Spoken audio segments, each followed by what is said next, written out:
Yeah. Please tell me that I can't, that I won't, that I fail, that I'll never make it out, yeah. Please tell me all the bad, never good, fill my head full of every single doubt, yeah. Please say any negative thoughts, I pop off when I hear people say I cannot. I get off to the thought of proving everyone wrong, I won't stop to the top, so you better back off and get lost. I'ma stay loud, stay proud, never running out, never heading south. I'll be spreading out, call it word of mouth, can't put me down, I'll be getting loud. You can have your doubts, not what I'm about, have your fucking cloud. It be raining now, I keep making sound, go another round, bitch I'm legend bound, can't stop me now. You don't wanna fuck with me, a slow burn like a disease. What is going on, everyone? And in this video, I'm gonna give you my UFC Vegas 62 main card predictions for the upcoming event taking place this Saturday, October 15th in the UFC Apex, Grasso versus Araujo. And I think this is that transitional card into the pay-per-view that really, unless something crazy happens at it, we're all gonna forget about UFC Fight Night, right? Unfortunately, that's just what happens when they throw these cards together. I mean, there are some pretty decent Cup Swanson versus Jonathan Martinez is pretty decent, I would say, and then maybe some of the other fights. But again, like as far as the main card's concerned, nothing too crazy. Looks like Brandon Royval is off the card maybe, or he's getting a replacement because Askarov was unfortunately he didn't make weight, and so I'm not sure what they're gonna do with that. And that was like probably one of the best, I mean, if not the best fight on the card, honestly. That was gonna be pretty good, but unfortunately we're not getting that anymore. So either way, I'll still keep it in there because I'm not really sure what they're going to do or whatever. But let's go ahead and jump in to the first fight on the main card. In the first fight on the main card, we have Misha Cirkunov taking on Alonzo Menifield in a light heavyweight bout. 15-8 for Cirkunov and then 12-3 for Menifield. So in this one, I think Cirkunov is not a guy you want to be on the floor with. You don't want to give him a chance to get any sort of submission on top of you. I mean, he's very capable of doing that. His striking on the feet, he does have power, but I'm a little bit concerned because Menifield is, he could run through guys. And granted, he's not like the most technical guy on the feet, right? He's not setting his strikes up too good. And he kind of just tries to overwhelm his opponent with his aggression. And then he's just hoping he lands one of those big shots on you and then puts you down. And that can work. I'm not saying it wouldn't work, especially someone like Cirkunov who isn't necessarily like a dominant striker, right? He's kind of, I would say he's a little bit more trying to just get in there, take you down, or at least get into some sort of grappling exchange so he can get a submission. And which is why also Menifield has to be careful of just diving in for any takedowns or even trying to get into that realm, because Cirkunov could definitely submit him. Like, let's not hit ourselves here. Menifield is coming off of that win over Askarov Mazarov, and he won that fight via elbows, KO TKO in round number 1. Again, just pure aggression. He lost to William Knight. I feel like he had moments in that fight, and it was but unfortunately I guess he just didn't look the cleanest, and then he got taken down one time. So against Ed Herman, he beat Ed Herman. He lost to Oven St. Preux, KO TKO, and then he lost to Devin Clark. So, but then he has some pretty good wins as well. So, I mean, yeah, Menifield is a guy who's going to go out there, try to get inside and land these big shots on you. But if you can take advantage of his recklessness, I think, it can be a little scary as well. And Menifield, I think he can handle himself. I don't think he should be diving in for takedowns against Cirkunov, but I do think if he defends them, he can cause some problems here. I wouldn't like to see Menifield even be aggressively like trying to take Cirkunov down. I think he should use it more as like a takedown defense. And then Cirkunov, obviously, if he's able to take advantage of like Menifield getting way super aggressive and just swinging some wild shots. I mean, obviously you can get clipped, right? Get clipped with the check hook or anything like that. He has the occasional leg kicks and stuff. But overall, I think it's probably like a first round fight for either guy, just because, either Cirkunov's going to get overwhelmed and put down, or Menifield's just going to get a little bit too crazy in there, and then he's going to end up like on bottom or something and then get submitted. So, but I'm going to go Alonzo Menifield on this one. I just think his aggression, and if he slows it down just a little bit in that first round, I think he can find some pretty good shots on Cirkunov and put him down at least, right? So, Cirkunov's also coming off 3 decision losses, decision, submission, and KO TKO. And so I think Menifield has to probably win this fight in order to stay relevant in this division. So I'm going to go Alonzo Menifield to defeat Misha Cirkunov, and I'm going to take it a win by round 1 KO TKO. And then move on into the next fight, the second fight on the main card. And we have Jordan Wright taking on Duško Todorović in a middleweight bout. 12-3, 1-no contest for Wright, 11-3 for Todorović. And in this fight, we have Wright coming in here, and he's pretty aggressive. Like, this dude is going to go out there and either die or he'll pull off a good win, right? But at the same time, like, that might not be the best case scenario for him, because when you get a little bit too sloppy out there, you end up like you did in your last fight where he got submitted. And then before that against Bruno Silva, he got KO TKO'd. He did finish Jamie Pickett via knee, lost to Joaquin Buckley, KO TKO. I mean, this dude's literally just getting wrecked. Like, he either wins his fights pretty dominantly, pretty good, or he's getting absolutely destroyed. And so one thing that he does wrong, like when he has a pretty good like tie clinch, but he'll start to just kind of eat some pretty big shots when he gets that clinch, and you come over the top or whatever on him, and he's just not able to defend it. And that's part of like him just getting super aggressive and be like, I'm gonna grab this dude and just start kneeing him. But then like he just kind of blacks out, it's almost like, and he starts eating some other shots. So I think against a better striker, and you know, Jordan Wright does have some pretty good leg kicks as well. I mean, it's nasty leg kicks, so he can definitely land those. But I would say overall for Jordan Wright, he just needs to slow shit down a little bit. Like, he just needs to calm down a little bit. I think he definitely can implement a slower game and try to get a victory in his fights if he just calmed down and just didn't come out so wild, because a better striker is going to counter him. A better submission person is going to find those openings on him, and it's just going to go downhill from there. His grappling is like, he's not shooting in for takedowns, I don't think. I mean, obviously in his last fight he did, and then look what happened to him. So I don't really see him like diving in for takedowns in this fight. I think he's gonna calm it down a little bit. And when I say calm it down, I just mean like he can be aggressive, but he needs to like set it up better. You can't just like run in there and just recklessly start trying to get a Muay Thai clinch and then just do nothing when you're getting hit over the head on top of it. For Todorović, I mean, Todorović is also not like the best, right? He got absolutely obliterated in his last fight against Njokuani. And then before that, he beat Maki Pitolo. And that was a pretty decent win. But he did come off a loss before that, and then a loss before that via the KO TKO as well. The one thing I'll say about Todorović, though, is he has a pretty good jab. He stands very upright, and sometimes I feel like he just gets absolutely crushed when he's too upright. He doesn't really have that head movement. And then he fights in like little bursts, right? He's not super overly aggressive or anything like that. And he definitely tries to pick his shots. Like, I think he's less aggressive than Jordan Wright, which is why I think obviously Wright's still going to be the one going forward. So then for Todorović, you know, he can grapple if he needs to. I think he can try to hold his own and definitely go for some grappling here. That might be a thing, I guess, if he's getting overwhelmed on the feet. But, you know, he did finish Maki Pitolo on the floor as well with the ground and pound. So he's not one of these guys. I don't know if he's going to be shooting in for takedowns here. I mean, he might, I guess. But overall, he needs to survive the aggression. Todorović needs to survive the aggression of Jordan Wright. He needs to implement some sort of grappling. Again, like I said, hopefully not just like diving in for takedowns or whatever. But like slowing down the fight. And then, you know, just trying to not get lit up, because we don't know, like, is Wright gonna go like full zero fight IQ again and, you know, dive in for some takedown? Like, you can't put yourself in these awkward positions against fighters who are gonna try to take advantage of it. And it could be like one thing where Jordan Wright's going in for a takedown, then he gets reversed, and then next thing you know, Todorovic's on top of him dropping in bombs. But Todorović, I think, is you can finish this guy, and I think if Wright's able to implement a little bit more of a calmed aggression, I think you can definitely get him out of here in that first round, because Wright is still a good fighter, and he has to know that like he can't keep doing what he's doing. I mean, he is the Beverly Hills Ninja, right? So I'm gonna go Jordan Wright on this one.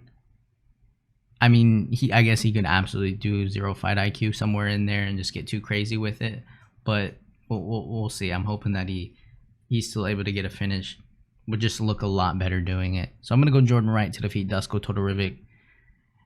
So I'm going to win by a late KO TKO in round number 1.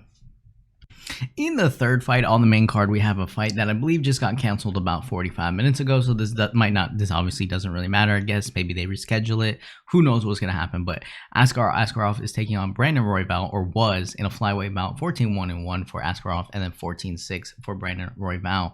And so in this fight, I was going to go with Royval because I just felt that Askarov relies a little bit too much of diving in for those takedowns, and against a guy like Royval who could possibly reverse those positions and just kind of spider this dude on the floor, I mean, that's really not it anymore. I think even if Royval was getting taken down early on, I still feel like in round number 3, he could have pulled off a submission. In round number 2, he could pull off a submission. Unless Askarov was implementing a little bit more to his game, I think we actually might have seen Royval get that submission victory because, like I said, man, someone like Askarov is just they just become very predictable, and when you had someone like Kai Kara-France who was able to kind of defend those takedowns and then push, be super aggressive on the feet, you could see that Askarov was just not able to really hang with that kind of person. And then if you take into the consideration that Kai Kara-France wasn't going to submit him, right? He didn't obviously feel like he had too much. He didn't have to worry. Askarov didn't really have to worry about getting submitted.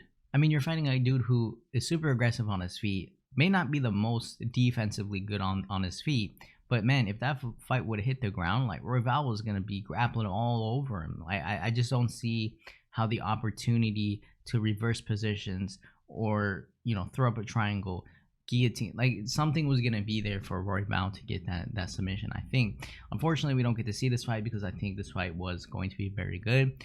Now, that being said, I think, for me at least, Royval either crushes whoever comes in, or I guess, the fight's off, maybe they reschedule it, but I've still got to go with Brandon Royval on this one. And even if it gets rescheduled, I'm going to go with Brandon Royval because he's dangerous, man. Like, he is crazy, but he's pretty dangerous. I mean, we saw that against Matt Schnell, right? Matt Schnell was actually kind of winning that fight. He was doing his work, and the next thing you know, this dude just gets submitted via guillotine. So he just got reversed all over the place. And so I think Royval probably would have done the same kind of thing there.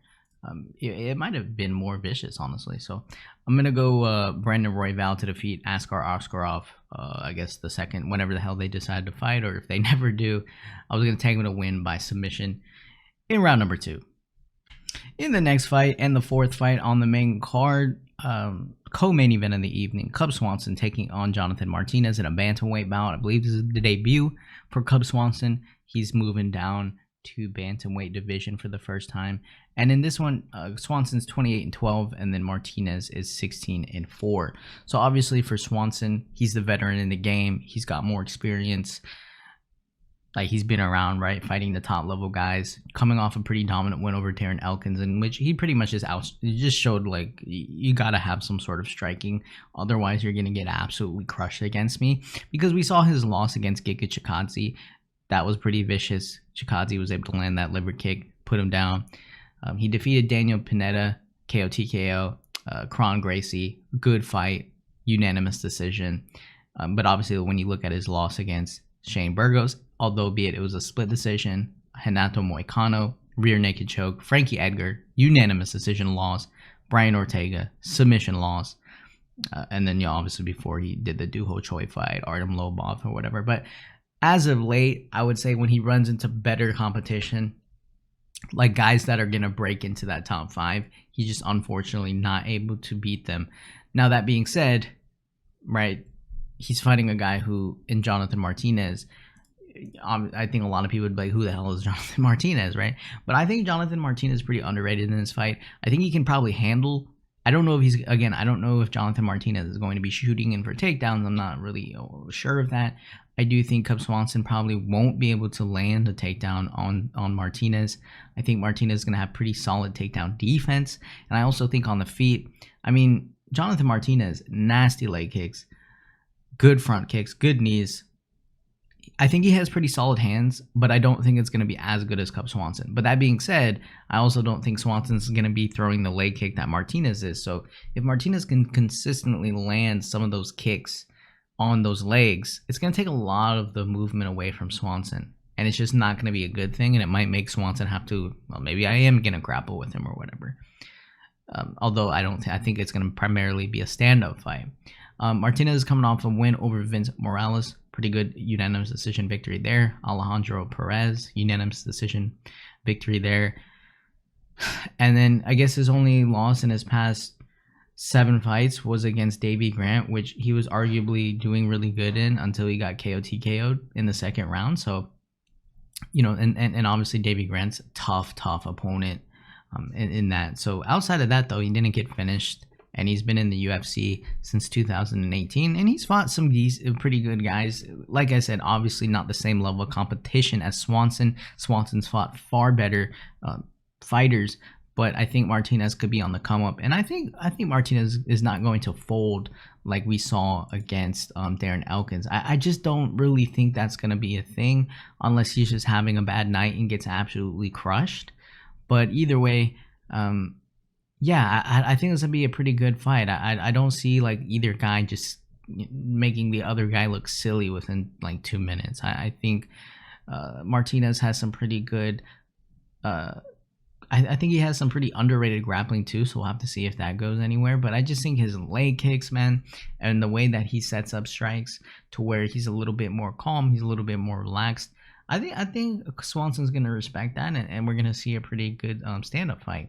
But yeah, we'll have to see. We'll have to see if Martinez is able to hang with someone at this caliber. Because regardless of if Swanson is on his way out or whatever, he's dropping down to division. You don't always like to see older fighters change their division because they're like, oh man, I can't hang with these guys no more or whatever. I got to go somewhere else, right? But he's still a veteran in the game, and I still think he's going to be a tough opponent. But I'm going to go with Jonathan Martinez. I think he can really test Swanson, and if it's a competitive fight, I can see him pulling off a decision. And, we'll get to see like the full potential of Jonathan Martinez in a fight like this, because he's finally fighting a guy who has fought everyone, and this is a good experience, if anything, for Martinez. So I'm going to go Jonathan Martinez. Never count out Cub Swanson, but I'll go Martinez to win via a decision. And then we move on into the main event in the evening. We have a women's flyweight bout between Alexa Grasso, 14-3, and Viviane Araujo, 11-3. And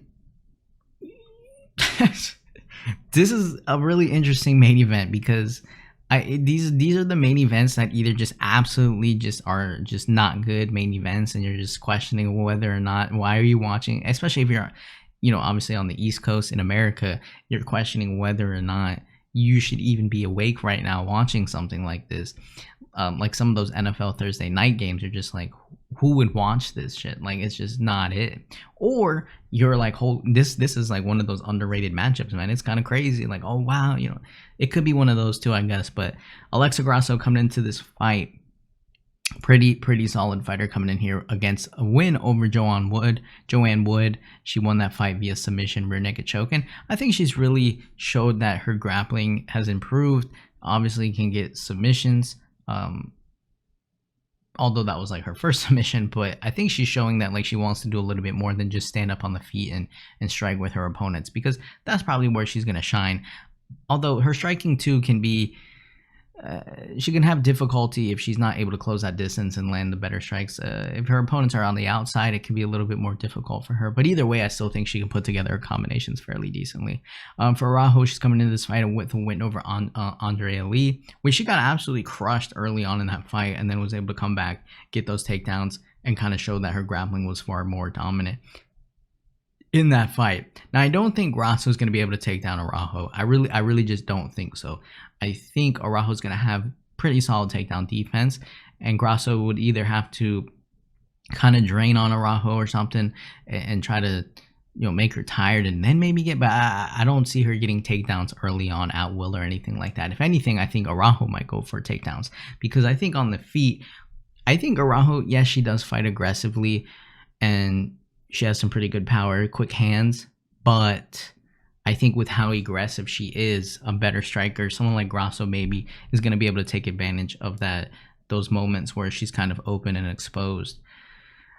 I do worry though for Grasso if she does get taken down, whether or not she's gonna be able to hang with someone that's like climbing all over. That could be a little bit concerning in a fight like this. What we'll have to really see. But if Grasso's able to put some combinations together on the feet and hurt Araujo, we might start to see Araujo slow down a little bit. And honestly, I don't think either fighter has been past 3 rounds, right? So I'm not, I guess we could see who makes it, if it makes it that far to the 4th and 5th round, who's going to be the fresher fighter and all that. But I do think for someone like Grasso, I mean, she lost a majority decision against Carla Esparza. Carolina Kovalkovic, she defeated her. She lost to Tatiana Suarez via submission. She beats a random like she's fought some pretty decent fighters. Obviously, she's fought the champion. So I like also that Grasso has a little bit more experience against people. And obviously someone like having any sort of fight against Carla Esparza is going to help you just understand that you need to work on your takedown defense, right? Regardless if they're not really doing anything when they take you down, you still got to work on it. You still got to be able to defend those takedowns. So I think Grasso is going to be aware that I got to defend those takedowns. I need to keep the fight standing. I need to light her up on her feet. I need to take advantage of her being a little bit too aggressive. And if I can start piecing her up, maybe I pull off a decision victory, or maybe I'm able to get that finish. And if Araujo gets tired or anything like that, or she gets too sloppy, I mean, Grasso could get a submission. I'm not saying that's likely. I still think Araujo getting a submission would be more likely. But all that shit goes out the window once each fighter gets like super tired or whatever. They start making a lot of mistakes, and you're able to get something that normally you're never gonna pull off. So I'm gonna go Alexa Grasso on this one. Although I do think Araujo's gonna be super aggressive or whatever, it being a 5-round fight, maybe she's like, let me slow it down, let me be careful, and then we kind of see a back and forth, and then Grasso's able to pull away, and Grasso's not getting taken down at will, and Araujo's getting a little bit flustered and kind of getting lit up as she gets a little bit more tired. So I'm gonna go Alexa Grasso on this one. I do think Araujo can win via submission somewhere in there, but we're just going to have to see how Grasso looks. So I'm going to go Alexa Grasso, though, to defeat Viviane Araujo. I'll take her to win by a decision. And so that'll do it, guys, for my UFC Vegas 62 main card predictions for the upcoming event taking place this Saturday, tomorrow. And you know what? Obviously looking forward to the next one, because the next one's going to be one hell of a banger, I think. And it's going to be a little early, so that'll be fun. But yeah, UFC 280. Oh man, this is being crazy. This is being a good card, man. It's gonna be a pretty solid card. Looking forward to it. Looking forward to seeing that main event, co-main event. Peter Yan taking on Sean O'Malley. It's almost like obviously Yan's gonna win, but you never know. So those fights are intriguing. But Neil Dariush taking on Matsu Gamrot. I mean, that's a great fight. Caitlin Chukagian taking on Menon Fiorot. That's a pretty decent women's flyweight bout. Bilal Muhammad taking on Sean Brady. That's like low-key underrated. So yeah, pretty good card. Looking forward to it. And thank you guys for watching. Leave your comments down below. Tell me who you think is going to win. Tell me, just tell me whatever you want. How's life going? Hit the like button, hit the subscribe button. And you know what? I'll see you guys in the next video.